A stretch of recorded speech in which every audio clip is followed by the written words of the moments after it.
Hey guys, so I'm back with another video today and I have my lovely sidekick, Nunes, Luna Tuna. And I did my hair and makeup, so she thinks I'm going somewhere, so she's kind of sad, so she's probably not going to leave my side, which is fine because you're way cuter anyway. So this video is actually one that was requested. I believe it was requested by someone who is about to start a dental assisting program, like an actual instructor.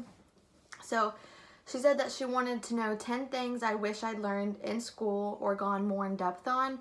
And so I came up with a list of 10 things that some of the stuff we did go over in class and stuff, but when I went out to clinicals, I didn't feel like I was that prepared on the procedure or topic.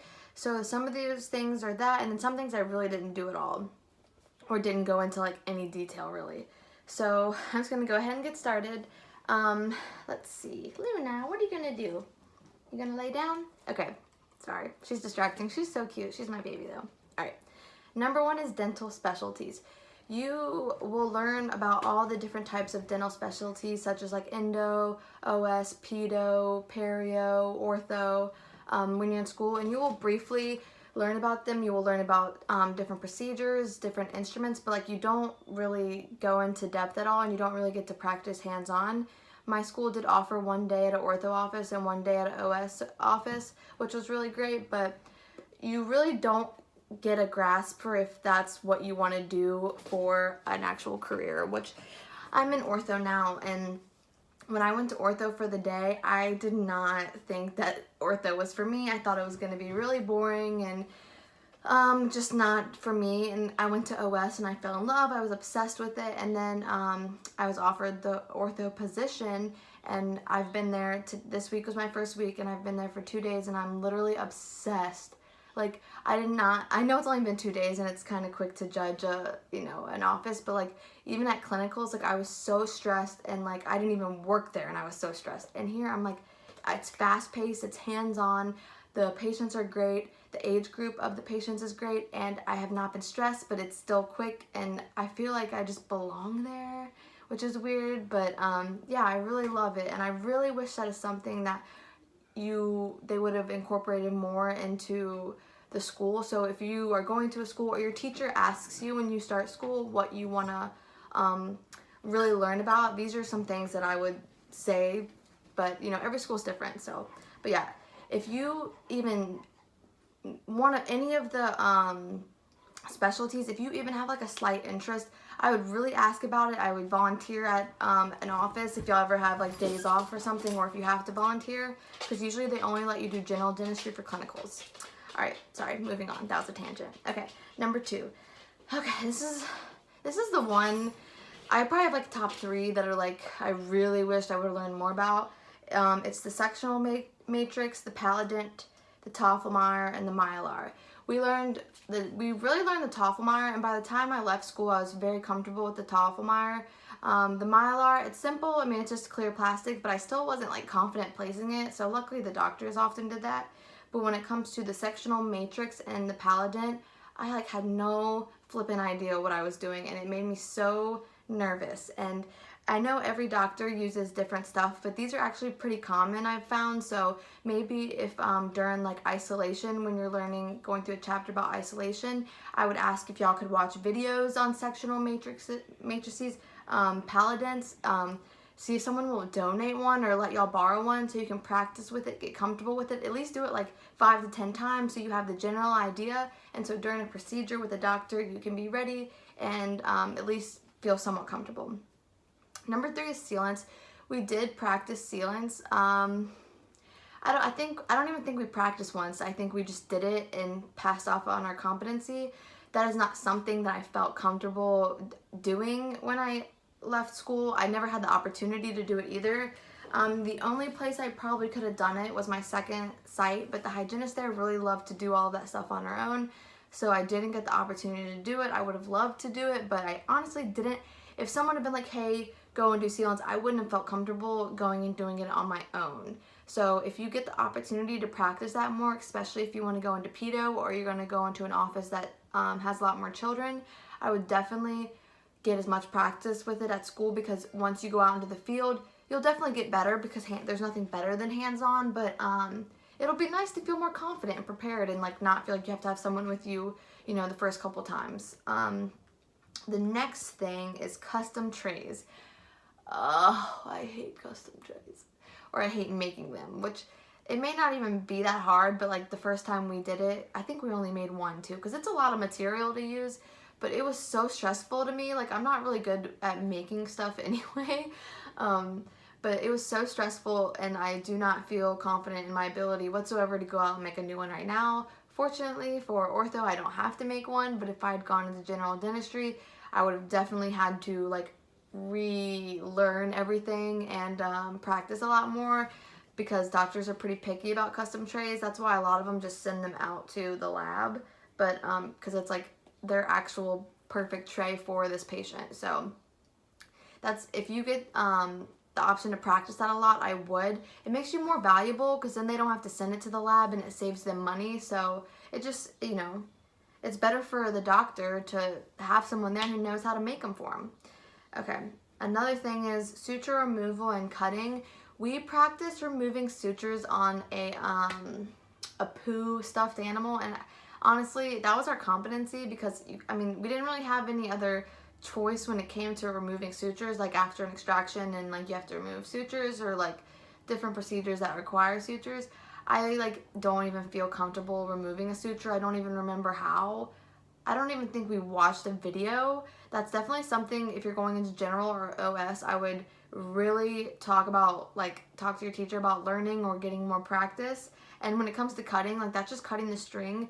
But when I was in clinical and the doctor asked me if I could cut the string, I was like, yeah. And I just like went in and like didn't even, I mean, like I didn't touch the, like cut the patient or anything, but like he started freaking out because I guess I didn't have the scissors the right way, or like was too far, and I don't know, I just wasn't doing it right. I mean, I did it, but like he was like, okay, well next time just do this, but no one ever told me otherwise, and I really wasn't prepared for that moment, to be honest. But just, that's kind of important too, because sutures are like, they've just had an extraction or some sort of like procedure where they've been like cut open, so it's kind of important, I feel like, to know what to do and feel confident. Another thing that I didn't feel that we went into depth enough was coronal polishing. We each coronal polished one of our classmates, but even when I was in clinicals, I only coronal polished 3. I do it in ortho because patients get coronal polished before their brackets are placed on for braces. I'm sorry. What's new? Same contacts 4 months later. Okay, sorry. But yeah, so I do coronal polish now, but I don't really feel like I do it right, or I don't know. Everyone has their own method to this, and this might just be something that you just have to like figure out for yourself. But I wish that we could have maybe brought in patients and like had a doctor come in, and like for x-rays we brought in 2 patients. It would have been really nice to like have more patients come in or something and just practice on them. Like I feel like that would have made me more confident. Another thing is charting. We learned about charting, we went through the chapter, we like practiced on Dentrix or whatever, but like we never really practiced and it never really made sense. And I think everyone in my class can like vouch for that. It was kind of pointless, to be honest, because every office has different software, but charting is so important. And another one that I wrote down besides charting was insurance and front desk duties. Insurance is so important.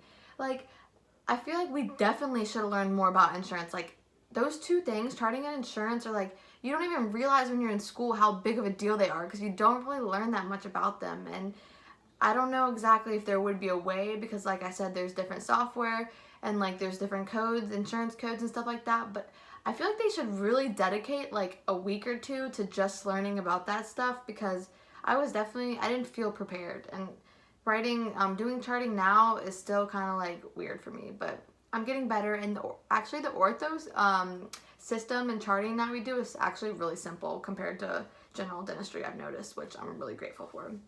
Another thing that I wish we would have gone more into depth on is burrs. There's carbide burrs, diamond burrs, ceramic burrs, like a million bajillion different types of burrs. And there's like latch type, there's friction grip. When I went out to clinicals, I got more comfortable with them for sure, but it definitely would have helped my adjustment if we had done more with them. Like for some reason, like when you're in school, I just couldn't get it, and I didn't feel like we spent a significant amount of time, maybe like 1 or 2 days on burrs, but it really was not enough because there is a majority of doctors that use very similar burrs. Like they'll have a setup and they at least use common ones. So we definitely, I feel like, should have gone more into depth, and the pictures in our textbook did not even look like the actual burrs. So I wish we would have definitely gone more into depth with that. So once again, that was one of the 3 too that I wish we would have learned more about. If your teacher is like, what do you want to learn this year? Say burrs. Say you want to learn about different types of burrs, the different shapes of the burrs, what sort, like, so for diamond burrs, I believe you use that for crown preps. You can use it for other stuff too, but like there's certain procedures where you'll use diamond over carbide. I believe carbide is for getting out decay. So like doctors will use carbide burrs for removing decay. But like that, I feel like that's important. All right, so I already said number 9 because that was insurance. Number 10, these are just procedures that we didn't really go into depth enough about, I believe. Certain procedures that I feel like I wasn't that comfortable with when we were doing them in clinicals, like I didn't have much knowledge on. Root canals, pulpotomies, which is done on children, and stainless steel crowns. I did not feel that confident with these procedures. Endo is like insane, honestly, in my opinion. Like, not like getting a root canal is insane, but like how many materials there are for endo, and like during the procedure, the assistant does not do that much. Actually, it's a lot of sectioning because there's a dental dam, but I like the whole process just like really confused me. And taking endo x-rays was not that easy for me, especially when like you would take the dental dam, like this part off, but like the thing would still be in their mouth, and I did not feel that comfortable with that. So these are just things that maybe before you graduate, or definitely in the beginning of the year, if your teacher is like, okay, I'm gonna like give you a list of things that you want to learn about, or like before you graduate, like things that you know you want to go over again before you go to clinicals or before you graduate. That's just some ideas. I know, like I said, every school is not the same, but this is just for my case, and I do believe all my classmates would agree with me on these things. But yeah, so I hope whoever requested this video, I hope this helps you. If you have any more requests, you can leave them down below. The next video that I'm going to film is going to be the basically like what I basically learned. Oh, I do not like my hair like that. I am sorry. What I basically like a summary of what I learned. I guess like I could go through chapters. Just if you have any questions, leave them down below because it kind of helps me like guide like what I make my list on. But yes, I hope this answered any questions, and I hope y'all have a fabulous day. I love you guys, and I'll talk to you later. Bye!